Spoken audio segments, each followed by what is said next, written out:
La dernière fois ici, j'ai dit, lorsque nous voyons les réalités du monde spirituel, lorsqu'on voit la dernière partie où nous voyons par rapport à l'église, on a vu des fonds en comble que le Seigneur nous a donné la mise en garde, que les mises en garde sont au niveau des dirigeants de l'église. C'est ce qu'on a dit, n'est-ce pas, dans la dernière partie.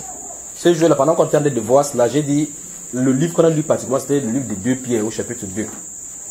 Il dit, il y a eu parmi le peuple des faux prophètes. Il y aura parmi vous des faux docteurs qui introduisent sectes pernicieuses et qui, régnant les maîtres qui les a rachetés, attireront sur eux une ruine soudaine. Plusieurs les suivront dans leur égarement et la voix de la vérité sera calomniée à cause d'eux. C'est ce qui est écrit là-bas. Et là, on a vu que Dieu nous donne les mises en garde que le danger au milieu de l'église, c'est au niveau des dirigeants. Partout dans la Bible, c'est comme ça. Là. Dans le livre de Timothée, il dit que quand ils s'élèveront des faux docteurs, ouais, n'est-ce pas? Ils enseigneront des choses, ou entre les gens enseigneront que les ne vont pas se marier, ainsi de suite, ainsi de suite. Enseigner des choses dont les gens aiment à leurs oreilles. Donc ce sont les dirigeants. Maintenant, la question que tu as de poser, c'est première question, comment éprouver les esprits? Remarquez tout de même que c'est écrit là-bas, les esprits. On n'a pas dit comment éprouver l'esprit. Je veux qu'on essaie de déballer ces paquets maintenant parce que ça sera grave là-dedans. D'accord? Comment éprouver les esprits? Première question. Deuxième question, la Bible déclare plus qu'au verset 3, il est dit là-bas que tout esprit qui ne confesse pas Jésus-Christ venu en chair n'est pas de Dieu, n'est-ce pas? Alors, la question maintenant c'est quoi l'esprit? Qu'est-ce que le Saint-Esprit a dit par l'esprit qui ne confesse pas? C'est quoi confesser Jésus? D'accord? Voilà les deux questions qu'on va répondre. Et c'est vraiment profond. S'il y a donc une chose qu'on pourrait examiner, que chaque chrétien doit examiner, c'est ça, verset. Donc c'est une bonne question et ça tombe à point nommé. Alors, dans les réalités du monde spirituel, la partie où nous traitons du cas de l'église, nous avons dit que si on met les sentiments, ça va créer l'handicap parce que Dieu a déjà mis les mises en garde ici. Les mises en garde pour que les chrétiens puissent vivre comme ils le veulent. Alors, s'il y a ce genre de questionnement, ça montre qu'en réalité, on désire savoir comment vivre vraiment. C'est-à-dire quoi? Comment est-ce qu'il veut savoir que celui qui a de parler ici, c'est par l'Esprit de Dieu? Comment quand il parle, puisque on ne peut pas voir l'esprit, quand il parle en disant que fait comme ça, qui te dit que c'est l'esprit de Dieu qui en a de parler? Là est la question. Donc on va voir comment éprouver les esprits. Donc continuons, lisons encore de ces 1 Jean chapitre 4. Je veux que vous regardiez quelque chose parce qu'il y a des choses qu'on va détacher depuis du verset 1 au verset 5. Regardez. C'est merveilleux. Regardez. Bien-aimés, n'ajoutez pas foi à tout esprit. La Bible nous révèle d'abord premièrement que c'est uniquement les bien-aimés à qui c'est adressé. Bien-aimés, n'ajoutez pas foi à tout esprit parce que c'est aux chrétiens qu'on a donné de s'adresser. Les gens qui sont dans le monde sont déjà séduits. Ils ne peuvent pas reconnaître autrement que la voix de leur Père. Il dit, bien-aimés, n'ajoutez pas foi à tout esprit, mais éprouvez les esprits, pour savoir s'ils sont des dieux. Car plusieurs faux prophètes sont venus dans le monde. C'est ici que je vais m'arrêter pour vous dire quelque chose. La Bible nous révèle directement que le principal moyen par lequel ces esprits se manifestent au travers des prophètes. C'est ce que la Bible nous a dit là. Et je recommence encore. Car plusieurs faux prophètes sont entrés dans le monde. Quelle est leur mission? Pour parler de la part d'un esprit. Pour parler de la part d'un esprit. Écoutez très bien. Il dit bien aimé, n'ajoutez pas foi à tout esprit, mais éprouvez les esprits pour savoir s'ils sont des dieux. Éprouvez parce que la source donc c'est ici. C'est le 1. On se comprend?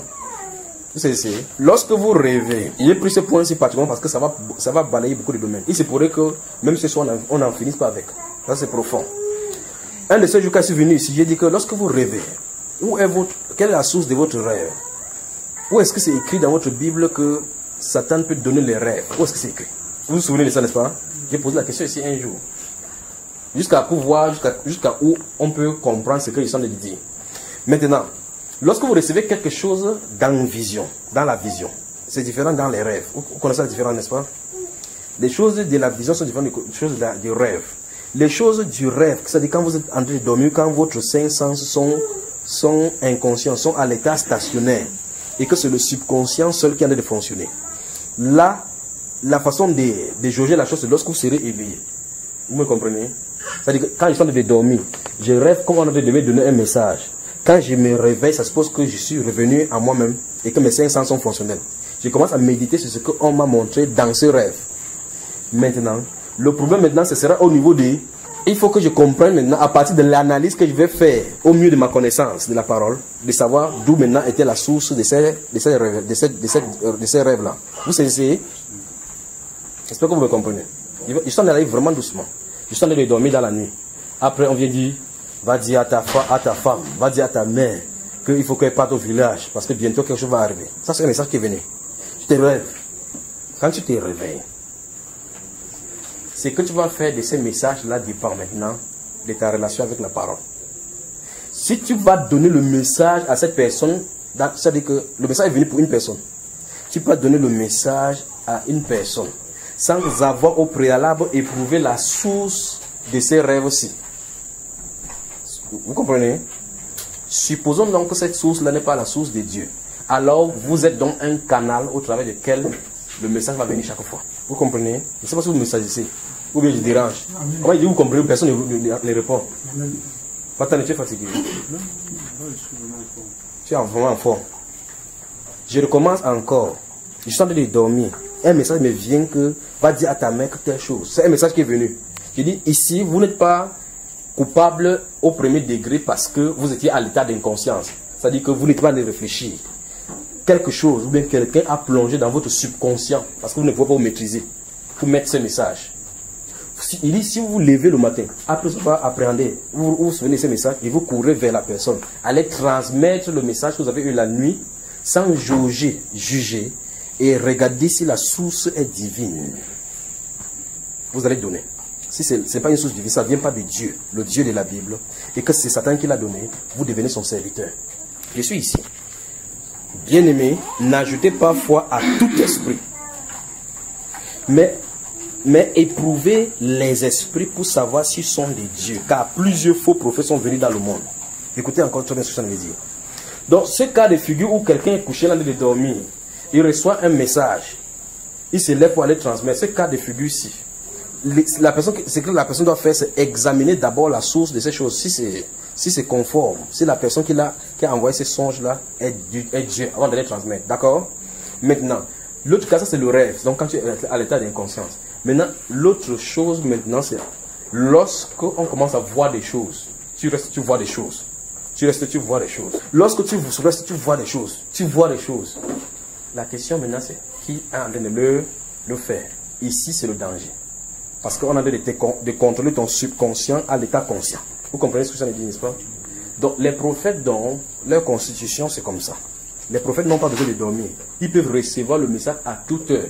Qu'ils dorment, qu'ils ne dorment pas, c'est comme ça. Ils peuvent voir, entendre, surtout avoir des visions à tout moment. Parce que leur subconscient est fait comme ça, est constitué comme ça. Vous comprenez, frères et sœurs? Ok. Maintenant, la Bible nous dit ici que bien-aimés, n'ajoutez pas foi à tout esprit. Parce que Satan connaît que le monde dans lequel nous travaillons, c'est le monde matériel. Et il peut passer au travers, comme on ne voit pas les esprits, pour agir. Et Dieu a dû mettre en garde déjà désormais de faire attention, de ne pas croire à n'importe quoi. N'ajoutez pas foi, ne pas croire à n'importe quel genre d'esprit.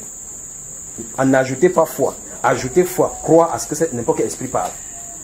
Quand c'est un esprit qui parle, faites attention. Alors dans le monde entier, des gens ont des visions, des rêves, ils mettent sur internet, ils publient que c'est Dieu qui leur a donné.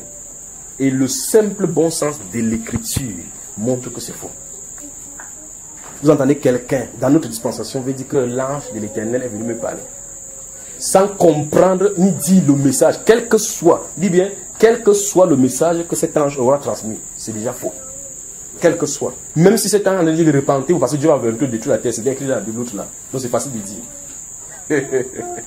Donc quel que soit le message que cet ange va... Quand la personne dit déjà que l'ange de l'Éternel m'a parlé, c'est déjà faux. Parce que l'ange de l'Éternel, depuis Matthieu jusqu'à Apocalypse, il ne s'y trouve plus. Parce qu'il a progressé dans la révélation de la personne de Dieu. Vous comprenez? Voilà. J'espère que vous saisissez. Or maintenant, l'église de Laodicée est tellement froide que chacun est en quête d'une sensation spirituelle que même si n'importe quelle chose vient, on accepte directement.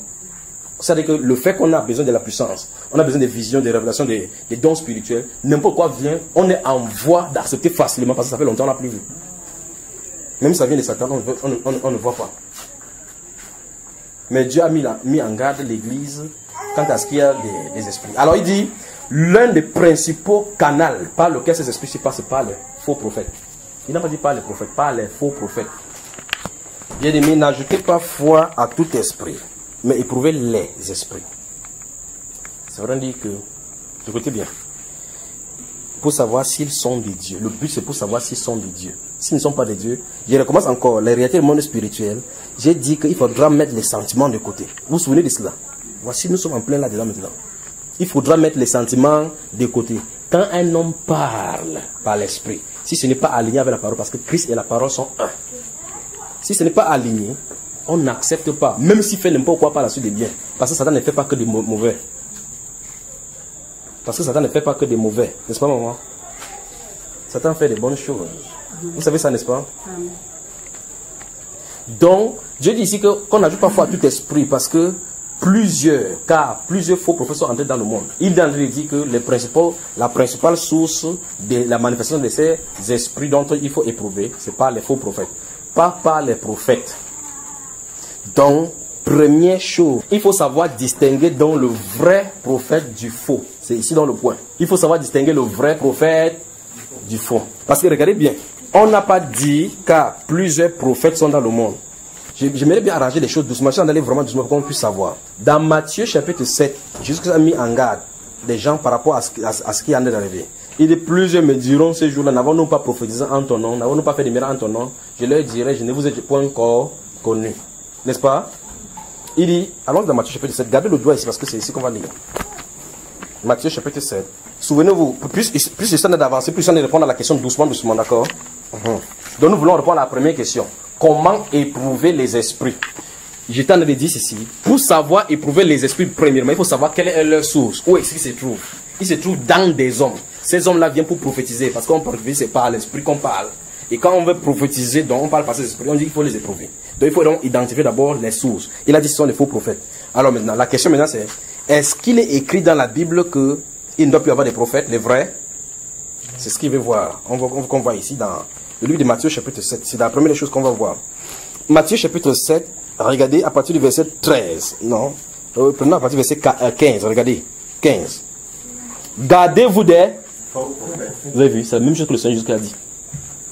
Gardez-vous des faux prophètes. Ils viennent à vous en vêtements de... Mais au-dedans, ce sont des... Vous voyez, n'est-ce pas? Donc, l'extérieur. Jésus vient de dire, si on met la relation sur l'extérieur, sur l'expression extérieure, on peut rater la chose. C'est ce qui est à l'intérieur, c'est ce qui les porte, c'est ce qui couvre. Ce qui couvre à l'intérieur qui est important. Donc, il faut aller au-delà de la chair. C'est ça, n'est-ce pas? Donc, le Seigneur de nous pousser à aller au-delà de la chair. Oui, cette personne-ci s'habille bien. Cette personne-ci parle... Par quel esprit il parle? Mais il dit au-dedans, ce sont des lourds ravisseurs. Après, le Seigneur lui-même va commencer à donner les points saillants.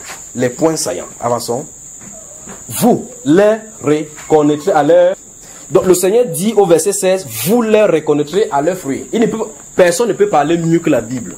Donc, n'essayez pas de dire qu'il va rêver. Écoutez, je vais vous expliquer quelque chose. C'est pour cela que vous allez voir plusieurs personnes sont dans le monde et beaucoup ont déjà blasphémé à cause de ces choses-ci. Parce qu'on a quitté le territoire biblique pour aller au territoire des rêves et des songes. Il faut qu'on fasse attention dans ce domaine. Aujourd'hui, vous allez demander à quelqu'un, vous entendez, Tibi Joshua était un faux prophète. Branham était un faux prophète. Tu demandes, sur quelle base tu peux t'aventurer pour dire que ce sont des faux? Dieu m'a montré en vision. Ok, prenons-le, mettez-le ici. On se tourne vers une autre personne. Tibi Joshua était un vrai prophète, c'est un vrai. Branham était un vrai prophète. Sur quelle base? Dieu m'a montré en vie. Combien de dieux y a-t-il? Ok. Lequel des deux a montré à celui-ci que les deux là étaient des faux? Est-ce le Dieu là que vous dites qu'il est un seul? Est-ce le Dieu là qui a aussi montré à celui-ci que les deux là sont vrais? Je veux seulement vous amener quelque part. Vous vous souvenez, un jour ici, il y avait un garçon qui était au milieu qui avait dit que tu veux jeter un faux prophète, il dit que Dieu lui a montré en vision. Subitement au milieu de nous, pendant qu'il était parlé, une autre sœur ici avait dit que Dieu lui a aussi montré que c'est un vrai. Donc deux dieux, ou bien le même Dieu, montre que quelqu'un est vrai, alors une autre personne montre que quelqu'un est faux. Est-ce que c'est la Bible ça? Je suis en train de vouloir vous dire que c'est parce que tous ces embrouilles ici, c'est parce qu'on a quitté le territoire, les normes bibliques. Dieu nous a donné les normes. C'est sa norme qu'on doit suivre par les visions. Parce que ce n'est pas les visions. tu vas avoir une vision sur quelqu'un que vous aimez. Et cette vision, le but que Satan envoie cette vision, c'est pour vous détruire. Vraiment pour vous détruire. Vous voyez quelqu'un que vous aimez qui vient vous nuire. Pourtant, c'est une image que Satan a envoyée. Pour vous détruire. Est-ce que vous comprenez? Donc, dis à ton voisin, frère, soeur, s'il te plaît, ne base pas ta relation sur les visions, sur les rêves, mais sur la certitude inébranlable, la parole du Seigneur. Donc, ça veut dire que un vrai prophète est testé au travers de la parole. C'est la parole qui doit dire si lui, il est vrai ou faux. Point final. Pas les visions. Parce que, par définition, par simple définition, au bas degré, un prophète, c'est un porteur-parole. Celui qui porte la parole. Alors, quelqu'un qui porte la parole, porter la parole, ça veut dire que, écoutez bien, ça veut dire qu'il est l'un des attributs même de la parole. L'un des attributs. Alors, il ne peut pas régner cette parole-ci. S'il est dedans. Il ne peut pas. Donc, le Seigneur Jésus qui nous met en garde au verset 15 de Matthieu chapitre 7, il dit, gardez-vous des faux prophètes. C'est la même chose que Jean a de réitérer dans 1 Jean 4 qu'on a de voir. Gardez-vous des faux prophètes. Souvenez-vous dans 2 Pierre chapitre 2. Il y a eu parmi des peuples des faux prophètes. Et il y aura. Donc, il y en aura. Donc, dans cette analyse, je vais seulement arriver à un certain point. Pour savoir si oui ou non, notre époque a aussi des vrais prophètes qui sont censés être là. Si c'est vrai, alors ça veut dire qu'on va avancer dans le terrain de comment les différencier. Parce que si on voit quelque part dans la Bible où les prophètes ne sont pas censés être là, s'il y a un verset qui semble dire que à notre temps où il y a au dernier jour, il ne doit pas avoir des vrais prophètes, alors forcément, tous ceux qui se disent prophètes sont des faux. C'est comme ça qu'on doit aventurer. Donc, il faut d'abord qu'on voie si oui ou non, la Bible dit qu'il y aura encore des vrais, jusqu'à ce que le Seigneur Jésus vienne. Si c'est oui, alors le problème se situe au niveau du terrain de comment reconnaître les vrais et les faux. Puisque 1 Jean 4 nous a dit que car plusieurs faux prophètes sont venus dans le monde. Donc la source des faux esprits, c'est au travers d'eux. Culte d'impactation. On te transmet l'onction avec les bagues. Donc, avançons ici, regardez. Donc le verset 16 dit, vous les reconnaîtrez à leurs fruits. Prenons un exemple. Saison de mangue. Je vois sur un manguier, sur un arbre, je vois la goyave. Vous allez dire que c'est quoi? La mangue? Goyave. Donc il dit qu'on reconnaît un arbre à son fruit. Goyave. Dites, vous savez, il y a 2 catégories de papayes. Il y a des papayes là-bas qui développent bien, mais ça ne produit jamais de papaye. Vous savez ça, n'est-ce pas? Ça veut dire que quel qu'en soit le cas, comment vous allez me dire que c'est un papaye? Parce que par définition, un papaye, c'est ce qui produit. Alors l'autre là, vous dites que c'est quoi? Papaye stérile. À quel moment il était stérile, frère? Il veut qu'on me dise, à quel moment le papaye était stérile? Sa sémence, c'est une sémence de stérilité. Je vous ai toujours dit ça ici, Sosongo et Cannes. Les deux grandissent. Quand vous regardez comme ça, vous dites, mais la canne, s'il ne produit pas bien, c'est pas ça. C'est que dès le départ, ce n'est pas la canne, c'était le Sosongo. Si vous aviez seulement un problème au niveau de reconnaissance de qu'est-ce qu'il en est par rapport au Sosongo, c'est quoi cette sémence? Parce que le papaye là, ce qu'il produit là, c'est la plaie à la moisson. Quand tu viens là-bas, tu ne trouves pas qu'il y a quelque chose. Ce n'est pas là-bas que ça a commencé. C'est depuis la sémence qui commence à germer. N'est-ce pas? Donc, ça veut dire que Jésus nous met en garde. Il nous dit seulement de surveiller les prophètes, les surveiller. J'arrive quelque part, parce qu'il veut toucher un point là maintenant encore. Dans l'un des messages, je vous avais dit que personne sur la terre, écoutez très bien, c'est là où on a de toucher le territoire du blasphème. Quitte là. Je vous avais dit sur la terre que personne sur la terre, aucun être humain sous le soleil n'a autorité pour juger un prophète. Il n'y a aucun verset dans la Bible qui donne autorité à un être humain de juger un prophète. Il n'y en a pas. Je veux que vous restez calme pendant que nous sommes de parler. Et pendant que nous sommes de parler, balayez un peu les Écritures.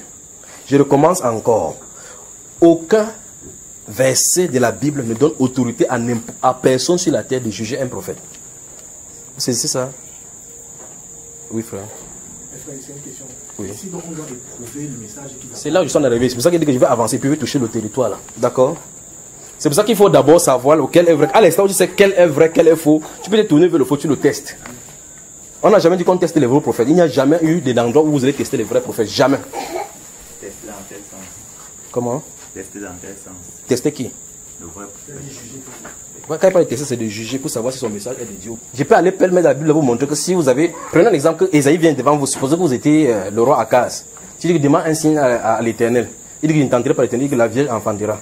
La Vierge enfantera. Akaz est mort, la Vierge n'a jamais enfanté. Qu'est-ce que vous direz d'Ésaïe? Qu'est-ce que vous direz d'Ésaïe? Hein, les frères? Vous direz que quoi? Il a parlé sans déterminer la période. Il dit que demande un signe à l'Éternel. Il dit, il ne demande pas le signe, même si il ne demande pas, voici le signe que Dieu te donne, voici la vraie enfantera. Mais je dis, si vous étiez à Akaz et que vous étiez à côté, qu'est-ce que vous direz? Donc il n'y a aucun verset qui donne autorité à un être humain sur la terre de juger un prophète. Mais un prophète peut être confronté à un autre prophète. C'est ce que la Bible nous enseigne maintenant. Si vous lisez votre livre dans le Nouveau Testament maintenant, la Bible déclare que vous pouvez tous prophétiser afin que l'église en soit édifiée. Que 2 ou 3 prophétisent, parlent et que les autres jugent, les autres prophètes. Vous voyez, n'est-ce pas? Oui, oui. Il ne s'agit pas ici de ceux qui discernent dans les discernements ou bien de l'église. Ce n'est pas de l'église. L'église à quoi va dedans? Ce n'est pas pour que tous les autres jugent. Donc vous laissez là, vous dites que non, ils jugent que le message c'est faux. Que tu es qui pour juger? Donc, je suis en train de dire que ceci amène au niveau, sur le territoire du blasphème contre l'esprit. Donc, en réalité, là où les chrétiens devaient être équipés, les chrétiens devaient être équipés dans la parole, comment savoir le vrai serviteur du faux. Si l'église peut être équipée de cette façon-là, ça sera facile dans l'église de fonctionner. Alors, quand tu sais que c'est un vrai ici, tu n'as plus de problème à avoir peur. Parce que si c'est un vrai, il sera toujours vrai. Si c'est un faux, même s'il dit quelque chose de vrai, c'est dans l'optique de te séduire. Si c'est un faux, parce que Satan, quand il dit vrai, c'est pour séduire. Ces hommes, ce sont des serviteurs de Dieu très haut. Pourquoi Paul n'a pas dit que celui-là, on n'a pas évangélisé? En série de Matthieu, nous sera utile.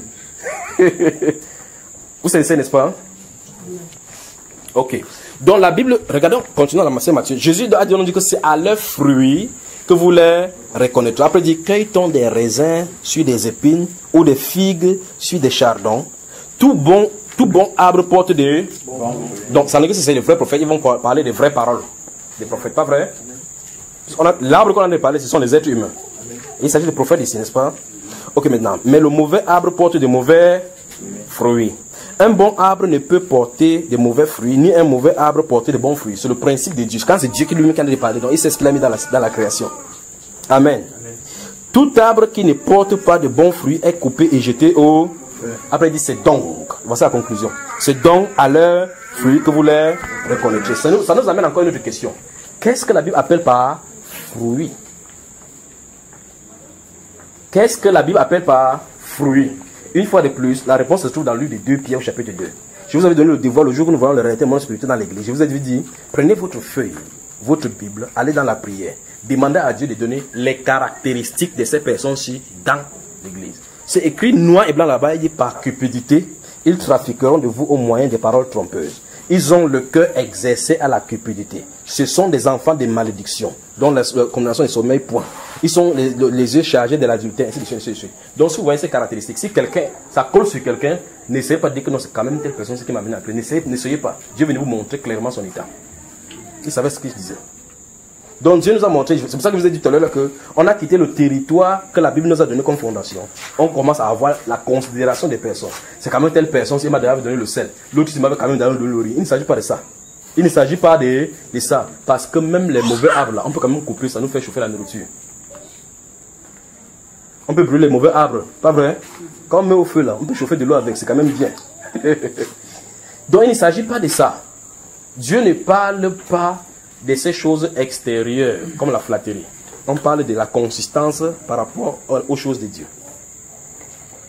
Vous savez ça, frère? Donc si vous lisez 2 Pierre, prenez 2 Pierre de verset 1 jusqu'au verset 19. Et au verset 20, il dit qu'ils promettent la liberté aux autres alors qu'eux-mêmes ils sont captifs. Donc Jésus-Christ te libère. On va arriver au niveau de la confession, la deuxième partie, de la confession. C'est dans la prêche. Vous me savez, frère?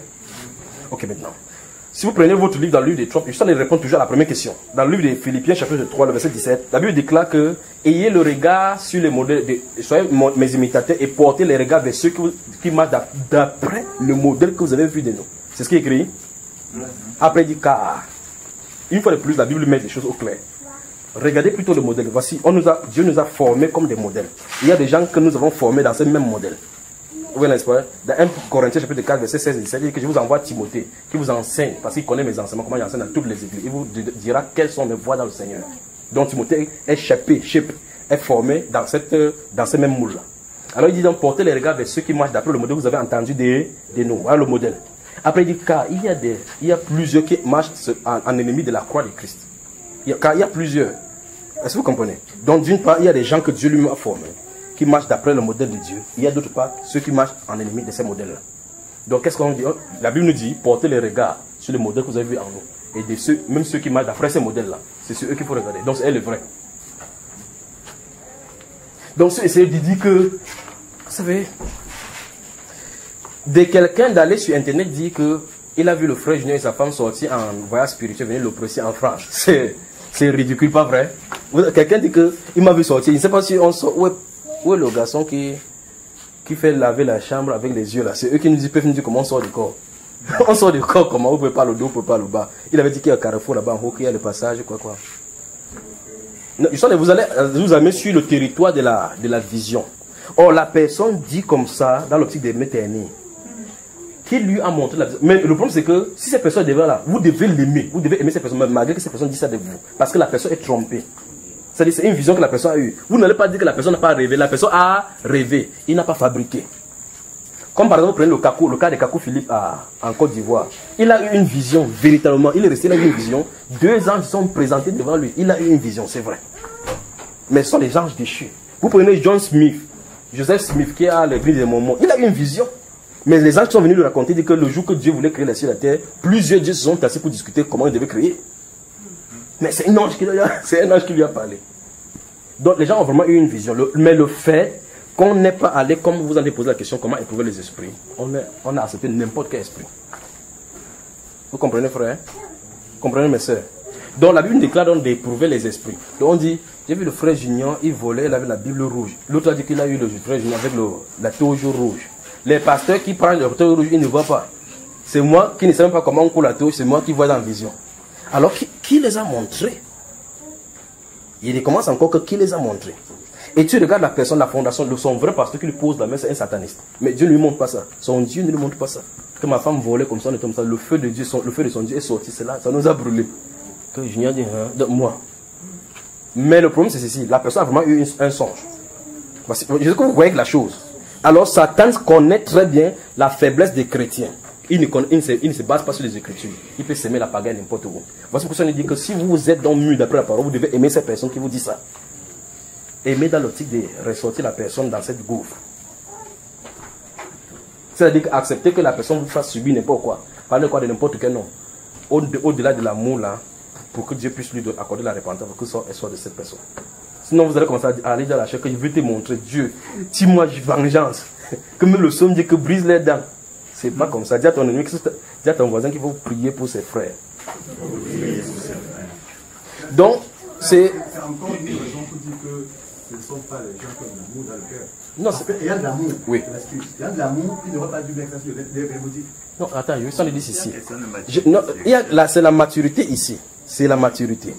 Quand vous voyez quelque chose, je vous ai dit ici là, dès le départ que le fait que l'église d'ancienne n'a pas de dons spirituels, ça fait quand n'importe quelle vision, n'importe quelle vision, pas de raconter. Pourtant, il faut examiner. Il y a beaucoup de personnes sur internet comme ça que je voulais aider. Ils avaient des visions, j'ai commencé à... Vous savez, il y a des choses. Quand vous avez quelqu'un dit que, même au milieu de nous, que j'ai une vision, il faut amener les gens là doucement.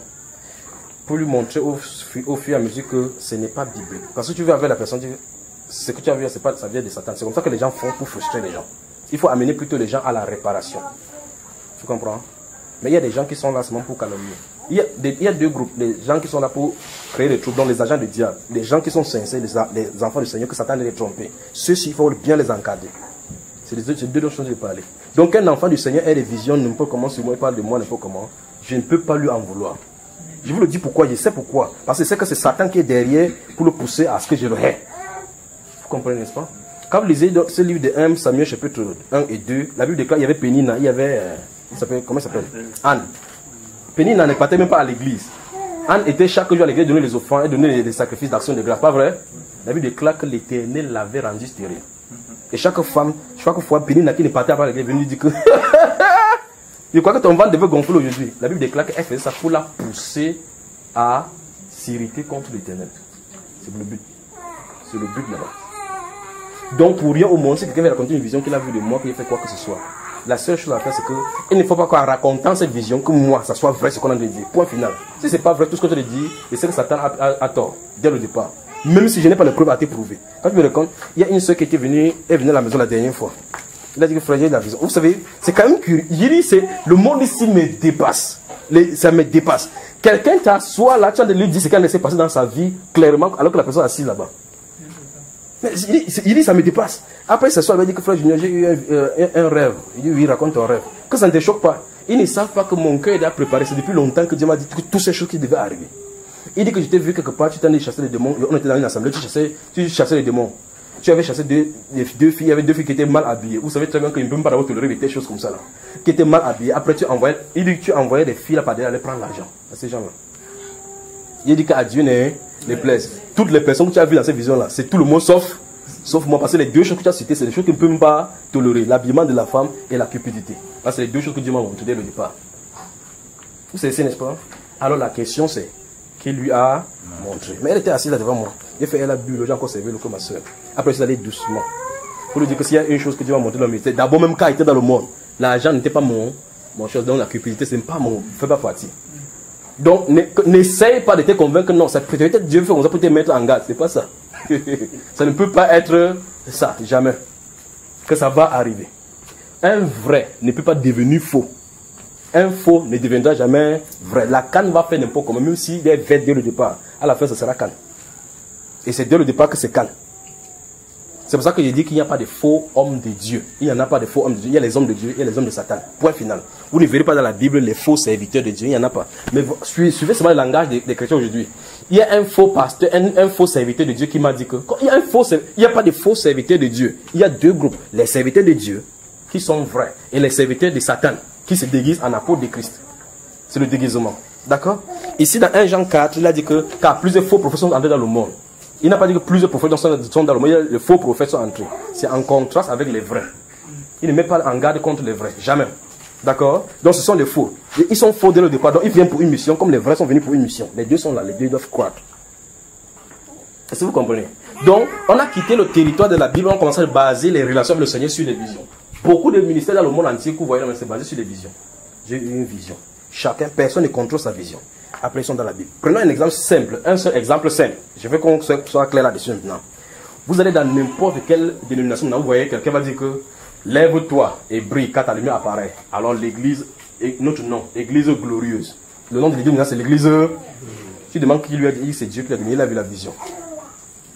Donc Dieu, qui appelle l'église des êtres humains, a finalement appelé le bâtiment. Ça sort d'où? Vous pensez que qui lui a donné cette vision? Notre devise dans cette église-ci, c'est paix et puissance du Saint-Esprit. Qui t'a donné? C'est Dieu qui m'a inspiré. Toujours Dieu, de la Bible. Donc on n'a pas contrôle de la vision. C'est là où ça a amené les dérives. Tu viens avec la parole frère. La Bible déclare que l'église c'est un corps. Il dit que oui, je sais, mais qui a de parler? Qui a de parler? Donc dès le départ, qui lui a donné la vision?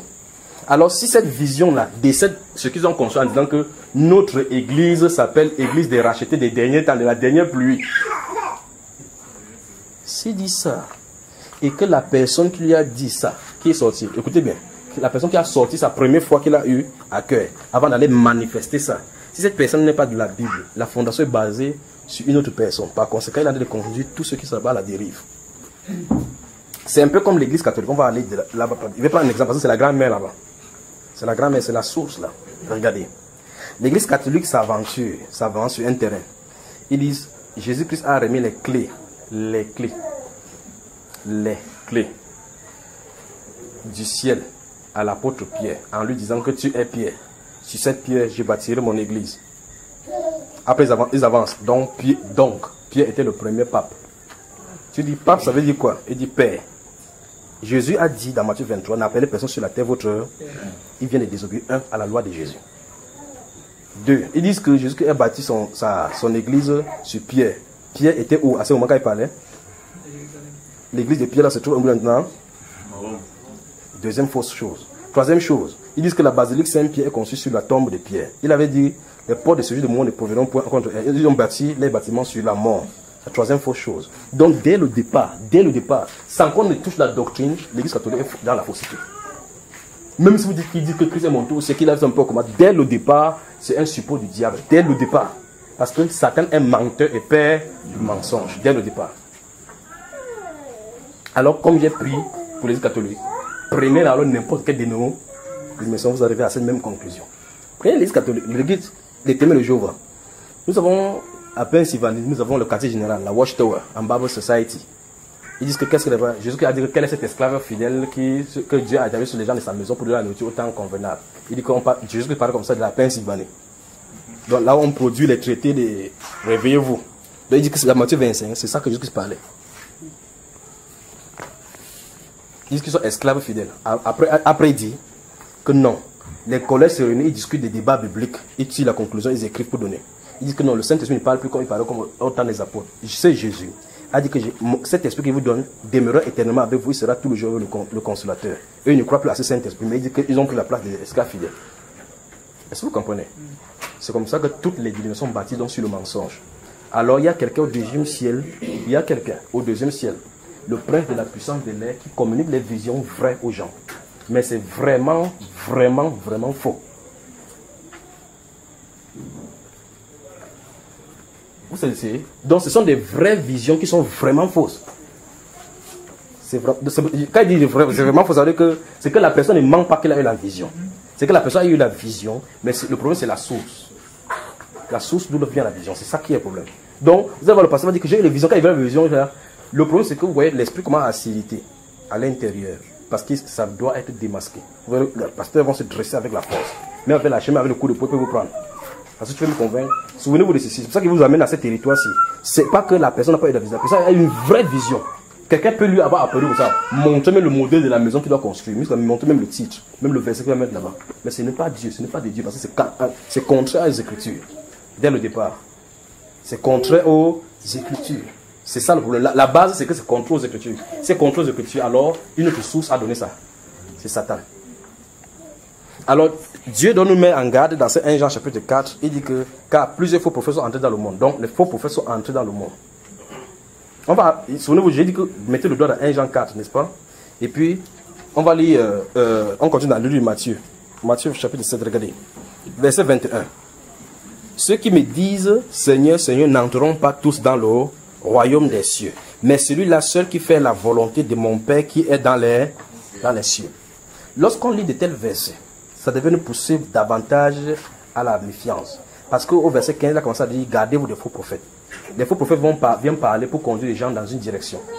Après, il dit que, gardez-vous à l'esprit que ce n'est pas les gens qui vont dire que Seigneur, Seigneur, l'important c'est de dire Dieu. L'important c'est de croire. Croire seulement. C'est ça l'important. Il dit, c'est celui qui fait la volonté de mon Père qui est dans les cieux. C'est celui-là qui entrera. Alors quand on lit ces choses-ci, chacun devrait s'arrêter pour dire, c'est quoi faire la volonté de Dieu. 1, 2. Où se trouve cette volonté? Dans Romains chapitre 10, il dit, ne dites pas que c'est où. C'est en bas pour qu'on puisse descendre, pour aller chercher, que c'est en fait descendre Christ. Ou c'est en haut pour se faire descendre. Il dit, c'est la parole de la foi, après des précautions nous prêchons. C'est à côté de toi, c'est dans ton cœur. Donc ça dit que ce n'est nulle part autre que dans la Bible. Lorsque vous voyez de tels versets comme 1 Thessaloniciens chapitre 4, le verset 3, vous entendez par exemple, on dit, c'est que Dieu veut. Donc c'est l'expression de sa volonté là-bas. C'est votre sanctification. Donc la volonté parfaite de Dieu, c'est que quelqu'un recherche la sanctification. C'est la première des choses là-bas. Donc chaque fois que vous voyez par exemple, c'est que Dieu veut. C'est votre sanctification. C'est ce que Dieu veut. Donc ça veut dire que si tu ne vis pas la sanctification, n'espère même pas entrer. C'est que tu vas dire Seigneur, Seigneur, tu seras dehors. C'est n'est-ce pas? C'est que chacun de vous s'abstient. Quand on ne se livre pas dans les fraudes, dans les affaires. Tu fais les affaires, tu dis que non, les affaires sont les affaires. Dieu, c'est Dieu. Quand tu es chrétien, dis à ton voisin que ton habit est chrétien. Ton argent est chrétien. Ton compte en banque est chrétien. Ton champ est chrétien. Quand il dit c'est chrétien, ça veut dire que ça appartient désormais à Christ. D'accord? Non, je suis frère, on est seulement frère, sans salut. Quand c'est pour la voiture, quand c'est pour le champ, non, c'est mon champ. C'est mon... Quelqu'un dit, je prends mes études parce qu'on ne veut pas échouer. Je prends mon voyage, je donne à Dieu parce qu'on ne veut pas faire l'accident dans la route. Je prends mes nuits, je donne à Dieu parce qu'on ne veut pas être dérangé quand on dort. Chante un peu compte en banque, on voit. Pour mon argent, je donne à Dieu demain là. Il te dit en vision, et s'il y a les visions même qui viennent, que prends ça, tu donnes à cette maman là. Il va dire que je chasse cette vision au nom de Jésus. C'est déjà les visions qu'on va chasser. Que Dieu ne peut pas dire comment Dieu peut dépouiller quelqu'un. Il peut vraiment dépouiller. Dépouiller te dépouille vraiment bien que prends ça, donne. C'est déjà des visions, non, on n'a pas. Amen. Donc, je suis en train de dire que ces choses dérangent vraiment les chrétiens parce que, j'insiste sur ça parce que je veux que ça nettoie quelque chose. C'est parce qu'on a quitté le territoire de la Bible pour se fier aux visions. Un jour, je devais amener avec les visions. Le type là n'est pas un vrai serviteur de Dieu. C'est pas pourquoi? Pourquoi tu dis que ce n'est pas un vrai serviteur de Dieu? J'ai une vision, Dieu me l'a montré. Ok, Dieu t'a montré que ce n'est pas un vrai serviteur. Ok, demain tu as encore une autre vision maintenant qui montre une autre personne que tu croyais que c'était un vrai, maintenant c'est faux. Qui a été embrouillé? Qui t'a embrouillé? Après tu vois demain que Dieu t'a montré, que tu as une vision, que tu as d'aller quelque part, tu as trouvé quelqu'un. Tu pars là-bas le jour là, tu ne trouves personne. Qui t'a aussi montré? Le fait que tu aies quelque chose, c'est vrai un temps. Et à un moment donné, c'est faux. Ça montre ici qu'il faut s'arrêter. Donc il y a quelque chose qui ne va pas. Quelqu'un a été dérangé. Quand c'est comme ça, écoutez très bien. Quand vous avez ces choses dans votre vie, la chose à faire, c'est d'arrêter. Quelle que soit la source, que ça vienne de Dieu, que ça vienne de Satan, il faut s'arrêter pour que Dieu règle le problème. Juste avant que vous aventurez. Ne faites pas un pas de plus en donnant le message. Un pas de plus. Sinon, c'est pour ça que je vous ai dit, dans le message à Radio Bonne Nouvelle l'année dernière, j'ai parlé de prophétie et divination. Je veux dire que c'est dans le cadre de la prophétie qu'on entre dans la divination. Prophétie biblique. Les faux sont faux, les vrais sont vrais. C'est le cadre des dons de prophétie qu'on entre dans la divination. Il n'y a pas de faux prophètes qui sont divins, jamais. Les faux là sont faux. C'est les colos serpents qui sont dedans. C'est là quand l'esprit vient toucher. Je vais prendre quel exemple? Par exemple, une maman qui va chaque fois chez le marabout. Quand le marabout voit, il veut t'initier. Petit à petit, il donne le remède pour que tu t'inities. Plus tard, tu commences à avoir les visions. Ça, c'est la divination. Donc, cette personne, si elle est à l'église, on va dire qu'elle a le don de prophétie. C'est la divination. Vous savez, n'est-ce pas? Mais pourtant, si c'est un faux prophète ne peut pas être comme le don de divination. Il est faux dès le départ. Depuis son bas âge, il a des fausses visions. Donc, il est né pour être jeté en enfer. Tout simplement. Vous savez, vous comprenez, mes chers? Donc, verset 22. Plusieurs me diront en ce jour-là, Seigneur, Seigneur, n'avons-nous pas prophétisé par ton nom? Vous avez entendu? N'avons-nous pas chassé les démons par ton nom? Et n'avons-nous pas fait beaucoup de miracles par ton nom? Verset 23. Alors je leur dirai ouvertement, je ne vous ai jamais connu. Retirez-vous de moi, vous qui commettez l'iniquité. Donc le Seigneur ne dit pas qu'il les a appelés. Ils se sont détournés. Il dit qu'il ne les connaissait pas. Je vais vous mesurer le prix de ce verset de ce maintenant. Dans le livre de Romains, chapitre 8, verset 28, la Bible déclare ceux qu'il a connus d'avance, il les a aussi appelés. Donc ceux-ci n'étaient pas ses serviteurs, mais ils faisaient les choses en son nom. Deuxième question de l'arrivée. Il dit, plusieurs me diront en ces jours, n'avons-nous pas chassé les démons en ton nom, n'avons-nous pas prophétisé par ton nom, n'avons-nous pas fait des miracles par ton nom? Je leur dirai ouvertement, je ne vous ai jamais connu. C'est-à-dire que ces personnes ont fait ces choses en croyant que, souvenez-vous de ce qu'on a laissé passer ici là. Il ne s'agit pas du trône de la récompense, c'est parce que ceux qui ne peuvent pas se retrouver là-bas. C'est parce qu'en réalité, les gens vont se passer devant le tribunal du jugement. On va poser les questions aux gens, qu'as-tu fait sur la terre? Il va dire que j'étais allé chasser les démons sur ton nom. J'ai prié. Tu as pas vu les gens qui ont guéri là sur la terre? Il dit, mais tu priais, qui t'avait envoyé? Je veux que vous compreniez la gravité. La femme ne doit pas enseigner. Les gens périssent dehors. Elle va faire comme ça, dans la désobéissance. Prendre la position, prêcher. Les enfants du Seigneur vont, même par là, elle va les attraper. Elle n'entrera pas. Elle n'entrera pas, parce que c'est la désobéissance. Toute désobéissance est un péché. Le territoire des sentiments, quand il s'agit de la Bible, je n'en ai aucun. Il faut la Bible. Je ne permets pas à la femme. Ça, c'est la volonté de Dieu. Souvenez-vous de cela. Mais celui-là seul qui fait la volonté de Dieu. Quelle est la volonté de Dieu? Je ne permets pas à la femme d'enseigner. Voilà la volonté. Donc si une femme est en train d'enseigner, regarde, il dit, je ne permets pas à la femme d'enseigner. Donc Dieu ne veut pas. Donc ça, ce n'est pas sa volonté. Donc c'est clair dans la Bible que ce n'est pas sa volonté. Alors, j'ai eu une vision. Dieu m'a montré que je suis une prophétesse de nation. Je ne permets pas à la femme d'enseigner. La parole de Dieu, il ne prend là, a dit une chose. Une autre personne lui a dit une autre chose. Elle a cru à cela. Ce qui ne doit pas changer. Elle a changé à une autre chose. La volonté de Dieu. Donc, et le Seigneur Jésus dit donc que c'est seulement celui-là seul qui fait la volonté de Dieu qui doit entrer. Et j'ai dit, si une personne intelligente elle va se poser la question, où est-ce que la volonté de Dieu se trouve? La réponse est clairement, c'est que c'est dans la Bible. Si c'est dans la Bible, ça veut dire que toute autre chose qu'il doit faire, je dois ramener sous la Bible pour voir si la Bible confirme. Si la Bible ne confirme pas, même si c'est bon, je mets de côté. Si la Bible ne confirme pas, même si c'est bon, je mets de côté. Vous savez, n'est-ce pas, frère? Donc le Seigneur Jésus dit ici là que plusieurs me diront à ce jour-là, n'avons-nous pas fait ceci en ton nom, chasser les démons en ton nom. Il dit, je leur dirai ouvertement, je ne vous ai point connu. J'espère qu'on comprend la gravité de la situation. Ce n'est pas que Jésus a appelé ces gens-là au ministère, qu'ils donnent le don, va chasser. Ils allaient chasser les démons, après ils ont vécu dans le péché. Ce n'est pas ça dans les questions. Il dit, je ne vous ai jamais connu. Donc quand Dieu disait, souvenez-vous, je vous ai dit que le projet de Dieu, quand il dit que la lumière soit, c'est quoi? Son projet dans son esprit, c'est quoi? Christ et l'Église. Christ et l'Église. L'Église va se manifester après tel temps, après Abraham, après ceci, après ceci. Lorsque les temps ont été accomplis. Lorsque les temps ont été accomplis, son temps à lui. Il a envoyé son fils, né d'une femme nue sous la loi, n'est-ce pas? Lorsque son fils vient, donc, ça marque donc le début de la manifestation de l'Église dont il avait à lui avant de créer la terre. Pas vrai? Lorsqu'il vient, il dit que Pierre, viens. Après, il se met au milieu, il dit que n'est-ce pas moi qui vous ai choisi, vous les 12? Cependant, parmi vous, il y a un démon. Après, dans Jean chapitre 17, il se met là-bas. Il dit, Père Saint, garde-les en ton nom. Quand j'étais avec eux, je les gardais en ton nom. Après, il dit, ils étaient à toi. Ils étaient à toi. Tu me les as donnés. Vous entendez ça? Donc ici, dans Matthieu 7, 23, il dit, je ne vous ai jamais connu. Ceux qui viennent à Dieu et qui le servent dans la prédication, dans la parole, dans le ministère, doivent être d'abord ordonnés depuis la fondation du monde. C'est dans ce sens qu'on ne naît pas pasteur. On ne devient pas pasteur. On ne devient pas prophète. On ne devient pas apôtre, docteur. C'est par prédestination.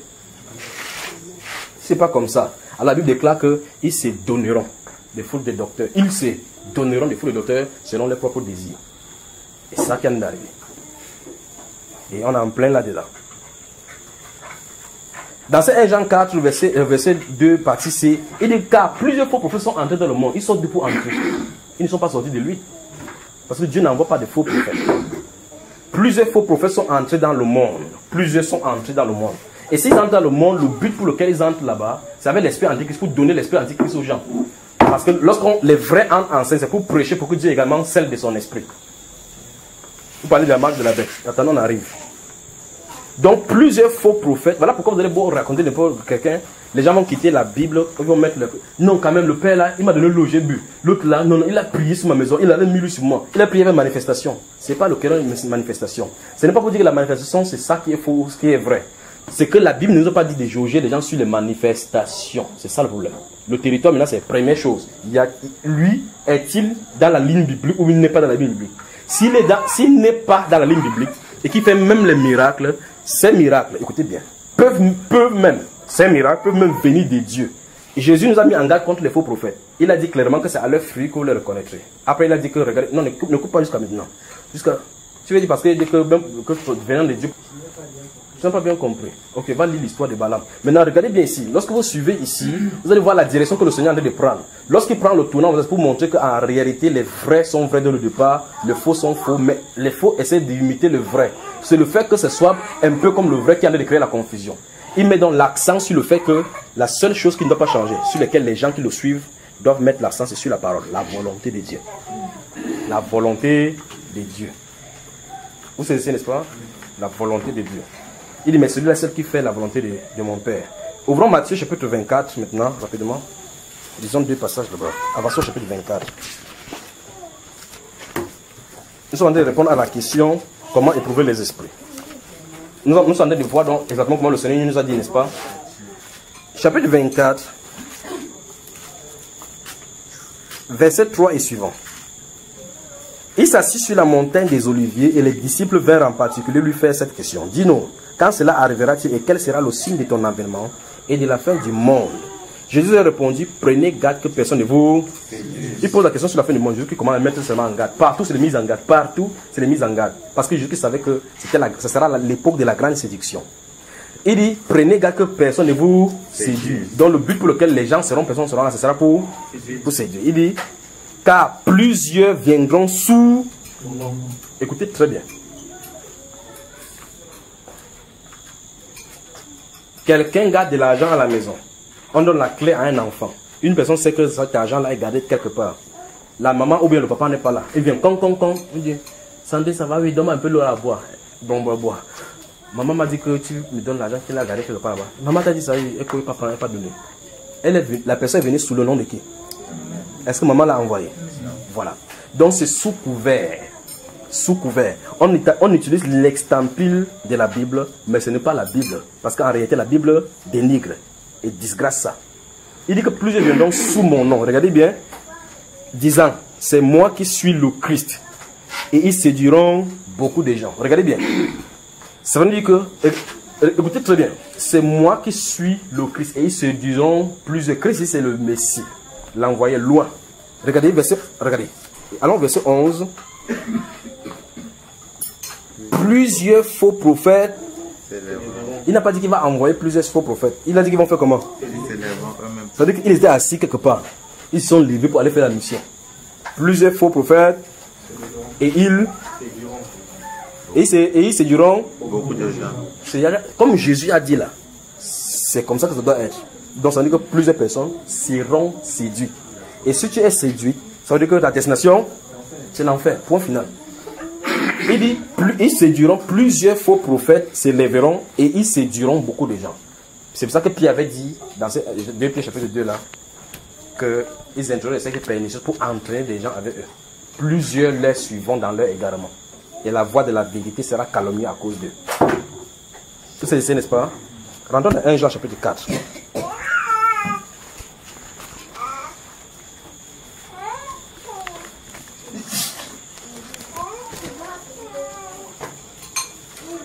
Bien-aimés, n'ajoutez pas foi à tout esprit, mais éprouvez les esprits pour savoir s'ils sont de Dieu, car plusieurs faux prophètes sont venus dans le monde. Reconnaissez à ceci l'esprit de Dieu. Nous sommes au verset 2 là maintenant.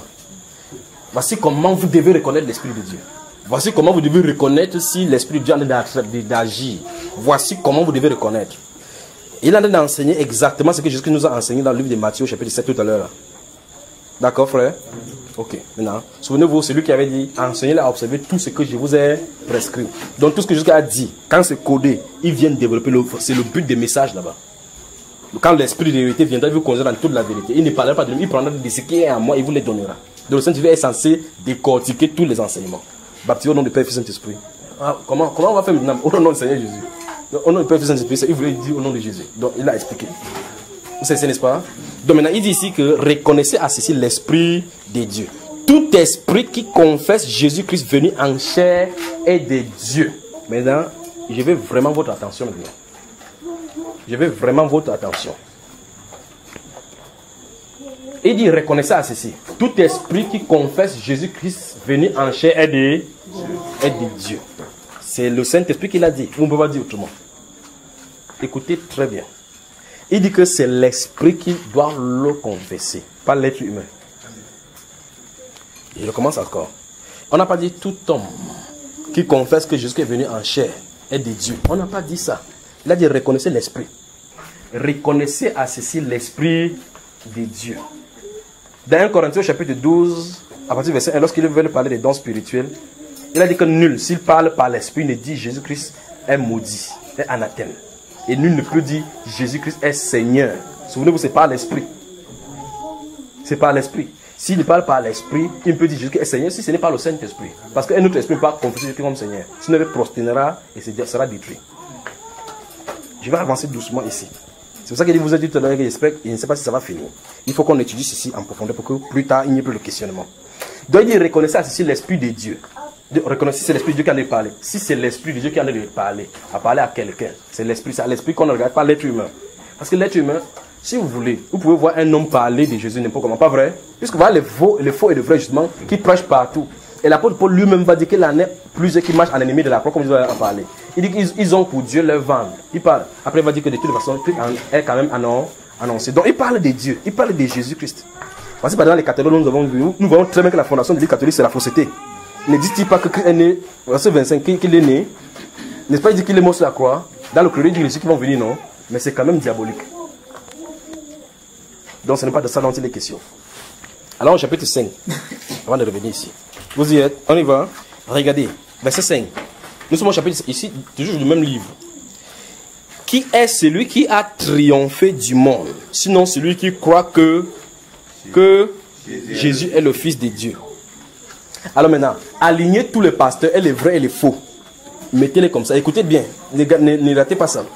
Nous sommes dans 1 Jean au chapitre 5, verset 5. Il dit, qui est-ce qui a triomphé du monde, sinon celui qui croit que Jésus est le Fils de Dieu. Prenez le témoin de Jéhovah. Demandez n'importe quel témoin de Jéhovah disant que Jésus est le Fils de Dieu, vrai ou faux? Sont-ils les chrétiens? Il y a un problème. Donc il faut aller dans la compréhension biblique. Prenez n'importe quel témoin de Jéhovah. Les seules personnes sur la terre qu'on sait grossièrement que sont l'esprit antichrist et les musulmans. Parce que la Bible déclare ici, regardons au chapitre 5, versets 12 et 13, là, regardez, vous y êtes. Celui qui a le Fils a la vie, celui qui n'a pas le Fils n'a pas la vie éternelle. Je vous ai écrit ces choses afin que vous sachiez que vous avez la vie éternelle, vous qui croyez au nom du Fils de Dieu. Où est là, n'est-ce pas? Il dit, verset 11, et voici ce témoin, c'est que Dieu nous a donné la vie éternelle et que cette vie est dans son Fils. Celui qui a le Fils a la vie, celui qui n'a pas le Fils n'a pas la vie. Donc il peut avoir n'importe quel extérieur. Tant qu'il refuse que Jésus est le Fils de Dieu, c'est fini pour lui. Donc le groupe musulman, qu'il soit 2 milliards, c'est déjà un enfer. C'est-à-dire, par rapport à ça, c'est la Bible. Si vous voulez mettre le sentiment, c'est votre problème. C'est ce que la Bible dit, parce que la Bible est claire. Comment on sait que quelqu'un a la vie éternelle? S'il croit que la vie éternelle est dans le Fils, il a. Alors quelqu'un dit que Jésus n'est pas le Fils de Dieu, donc il n'a pas la vie, alors forcément c'est un enfer. Non, moi je ne suis pas là pour juger les musulmans. On n'a pas demandé que tu juges. On est là pour dire ce que Dieu a dit. Les gens disent comme à la radio parce qu'ils savent qu'on va le voir à la télévision, les musulmans vont le tuer. C'est pour ça qu'on a peur comme ça. Si tu n'as pas la vie, si tu n'as pas Christ, tu montes, tu descends, on ne te flatte pas. Il faut qu'on dise la vie, même ça te choque. Tu sais que c'est un enfer. Ok, maintenant, il dit ici au verset 5 que qui est celui qui a triomphé du monde, donc vaincu du monde, vaincu le monde, dominé, quitté le monde, sinon celui qui croit que Jésus est le Fils de Dieu. Maintenant, je vais vous montrer. Allons dans Marc. Marc chapitre 3. Je crois que la prochaine fois, on va continuer sur ce même thème-ci, là, si Dieu le permet. Il dit Marc chapitre 1. Marc chapitre 3, on va lire les versets 11 et 12. Je vais les suivre attentivement. Ça, Marc chapitre 3, c'est la confrontation avec les démoniaques. Regardez. Les esprits impurs, quand ils le voyaient, se prosternaient devant lui et s'écriaient. Allons-y. Qui est le Fils de Dieu? Je veux que vous gardez bien le doigt ici. Et on va lire 1 Jean chapitre 5 encore, le verset 5. Il dit que qui est celui qui a triomphé du monde, sinon celui qui croit que Jésus est le Fils de Dieu. Ici, quand Jésus sortait de là-bas, quand il s'est présenté devant les démons, la Bible déclare que les démons le voyaient, se prosternaient devant de lui. Je n'ai pas le temps pour entrer dans cela, pour pouvoir vous glisser partout là dans cela. Maintenant, prenons, ce verset dit quoi? Quand les démons le voyaient, ils poussaient le grand cri en disant que quoi? On appelle ça donc la confession. Voici les démoniaques. Souvenez-vous, les démons ne sont pas, ils n'étaient pas hors d'un corps, ils étaient à l'intérieur d'un corps. Et c'est quand le Seigneur s'approchait du corps pour le déloger de là, que celui qui était à l'intérieur confessait que celui-ci est le Fils de Dieu très haut. Est-ce que vous saisissez? Regardez encore. Les esprits impurs, quand ils le voyaient, il s'agit du Seigneur Jésus ici. Quand ils voyaient le Seigneur Jésus, d'accord? Suivez cet enfant. Se prosternaient devant lui et s'écriaient: tu es le Fils de Dieu. Dans 1 Jean chapitre 4, le verset 2 et 3 disent: reconnaissez à ceci l'Esprit de Dieu. Tout esprit qui confesse Jésus-Christ venu en chair est de Dieu. Et tout esprit qui ne confesse pas Jésus n'est pas de Dieu. Ah, j'aimerais bien passer du temps pour vous montrer ce que la Bible parle. Donc quand tu dis comme ça, alors quelqu'un va venir, un pasteur va venir chez toi, tu dis non, je suis un serviteur de Dieu. Je sais Jésus-Christ de Nazareth qui est mort sur la croix. Tu parles. Les francs-maçons disent la même chose. Ils sont les serviteurs de Dieu. Donc alors il faut aller au niveau de la compréhension biblique. Puisque voici donc on dit clairement que tout esprit qui confesse Jésus-Christ est de Dieu. Voici, nous venons voir dans la Bible, quand j'étais sur place, un démon confessait que le Fils de Dieu. Vous avez vu la différence là, frère? Il ne s'agit pas de croire en Dieu, parce que Jacques chapitre 2 verset 19 dit que tu crois qu'il y a un seul Dieu. Félicitations. Les démons aussi ils croient. Donc s'il y a les gens qui croient qu'il y a un seul Dieu vrai, ce sont les démons, parce qu'ils le connaissent vraiment bien. Non, je crois en Dieu, il ne dérange personne. Ce n'est pas le problème là-bas. J'aimerais vraiment passer du temps à expliquer ceci. Donc il ne s'agit pas de la récitation de la Bible, de la récitation de la bouche. C'est pour cela que vous allez voir donc au milieu de l'église. C'est pour cela. Connaissant ces choses, Voici pourquoi je vous ai parlé de la chose la dernière fois de l'initiation au travers des langues. Voici pourquoi vous allez voir donc que ces esprits, c'est quand ils veulent se manifester, ils font tout pour qu'on croit que c'est Dieu qui a parlé. Vous allez voir un esprit faire pap, pap, pap, pap, pap. Ainsi parle l'Éternel, je suis au milieu de vous. Parce qu'ils savent que les chrétiens aiment ça. Je pose la question tout à l'heure que j'ai posée tout à l'heure. Posons la question à un témoin de Jéhovah, vous allez poser. Jésus est-il le Fils de Dieu? Vous êtes sur le même pied d'égalité, oui ou non? C'est ça, n'est-ce pas? Et c'est quoi? Alors, sont-ils des chrétiens? D'abord, eux-mêmes, ils ouvrent leur propre bouche pour dire qu'ils n'ont pas la vie éternelle. C'est ce qu'ils enseignent. Ils disent qu'ils n'ont pas la vie éternelle. Ils espèrent la voir dans la terre qui va devenir paradis. C'est pas ça? La Bible que nous avons, vous venez de lire dans 1 Jean chapitre 5, verset 11 dit: voici ce que je vous écris, ces choses, c'est que nous avons la vie éternelle. Et cette vie est dans son Fils. Celui qui a le Fils a la vie. A, pas aura la vie. Pas vrai? Il veut que vous me suivez attentivement, parce qu'il va bientôt conclure là maintenant. Alors il dit: celui qui n'a pas le Fils de Dieu n'a pas la vie. Maintenant, regardez bien. Reconnaissez à ceci, 1 Jean chapitre 5 verset 2, reconnaissez à ceci l'Esprit de Dieu. Tout esprit qui confesse Jésus comme le Fils de Dieu est de Dieu. C'est ça, n'est-ce pas, frère? Oui ou non? Vous avez vu? Vous ne me suivez pas attentivement. Donc on va continuer la prochaine fois. Je vais les dire quelque chose que la Bible ne dit pas, vous allez me dire que c'est oui. Donc c'est pour montrer clairement que vous ne me suivez pas. Il dit, je vais seulement savoir si vous me suivez. Ça ne sert à rien qu'il bavarde là et que vous n'êtes pas en train de suivre. Sinon ça vous servirait de rien. Si vous ne comprenez même pas ce que ça veut dire. Il dit, un Jean, ils sont des cités. Regardez, vous avez la Bible devant vous, j'ai ma Bible fermée, ils sont de lire la Bible. Reconnaissez à ceci l'Esprit de Dieu. Tout esprit qui confesse Jésus-Christ comme Fils de Dieu est de Dieu. Oui ou non? Non. Qu'est-ce qu'il dit? Venez en chair. Venez en chair. Donc il ne s'agit pas d'être comme Fils de Dieu. Parce que c'est comme ça, c'est que le démoniaque dans Marc chapitre 3 verset 12 est de Dieu. On a dit, Jésus-Christ est venu en chair. Est-ce que vous comprenez? Avançons dans le livre des Jean. On va progresser dans la révélation. 2 Jean, regardez rapidement. Gardez à l'esprit la question qui est posée sur le témoin de Jéhovah. Donc je vais m'arrêter là, il est 20h. On y va? Ok, maintenant regardez. Verset 7. Car plusieurs séducteurs, vous voyez l'immatriculation temporaire, non? Car plusieurs séductions sont entrées dans le monde qui ne confessent point que Jésus est venu en chair. C'est celui qui est tel, c'est le séducteur et l'antéchrist. Je repose encore la question autrement pour vous comprendre.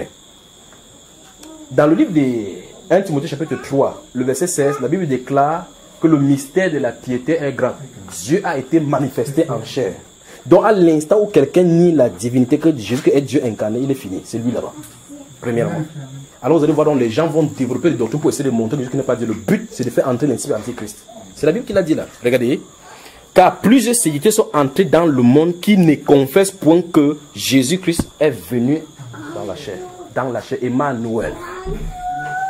1 Timothée chapitre 3, le verset 16. Mais dans votre livre second, c'est dit le mystère de la piété, c'est lui qui a été manifesté. Ce n'est pas celui. Dans le grec, c'est écrit Théos. Dieu a été manifesté dans la chair. Dieu, le Dieu esprit, est venu dans la chair. Donc, on doit le reconnaître comme Dieu. Donc, un prophète ne peut pas venir devant vous dire que Jésus n'est pas Dieu. S'il vient et dit que Jésus n'est pas Dieu, ça montre d'où sa source. Et jusqu'ici, ce n'est pas encore dans la profondeur de la chose. Parce qu'il faut que j'entre encore en profondeur au niveau de la confession. Parce que si c'est comme ça, l'Église catholique croit que Jésus est Dieu. Que Dieu vous bénisse. On va continuer la prochaine fois. Si vous voulez vous ces questions, il faut qu'on entre on essaie de creuser. Dans Romains chapitre 10, versets 9 et 10, vous dites, si tu confesses de ta bouche le Seigneur Jésus, si tu crois dans ton cœur dans la saison de mort, tu seras sauvé. Combien de millions de personnes confessent ce Jésus là? Combien de personnes croient qu'ils croient? Allons-y, sur un terrain. On a 2 terrains là. Si tu confesses de ta bouche le Seigneur Jésus, tu dis à quelqu'un que ça veut dire quoi? Ça veut dire que tu le reçois comme ton Seigneur et ton Sauveur. C'est ce qui est écrit dans ces versets. Si tu confesses le Seigneur Jésus comme ton... Si tu confesses... Romains chapitre 10, le verset 9 et 10 là. Au verset 13. Car quiconque confesse le nom du Seigneur sera sauvé. C'est quoi confesser? Est-ce que confesser le nom du Seigneur, ça veut dire que le reçoit comme son Seigneur, son Sauveur? Non. Confesser son nom. Souvenez-vous de l'un des 4 sacrifices qu'on a dit de la dernière fois. Au chapitre 13 des Hébreux, verset 15. L'un des sacrifices qui est agréable, le fruit qui confesse son nom. Donc chaque fois que tu dis que je donne ma vie comme mon Seigneur, mon sacrifice là-bas. Donne ma vie. L'église doit se réveiller. Vous c'est n'est-ce pas?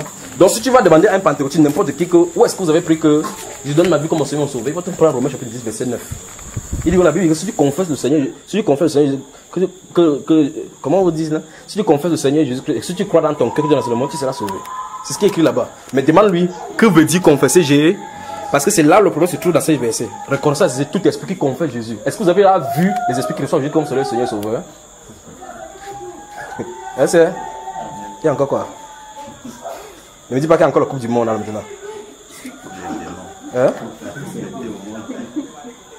Maintenant, frère, vous obtenez les expressions, non? Comment ils sont en joie lorsque les choses arrivent. Je prêche si vous vous dites que j'énerve. Que le Seigneur vous bénisse. Bonne soirée.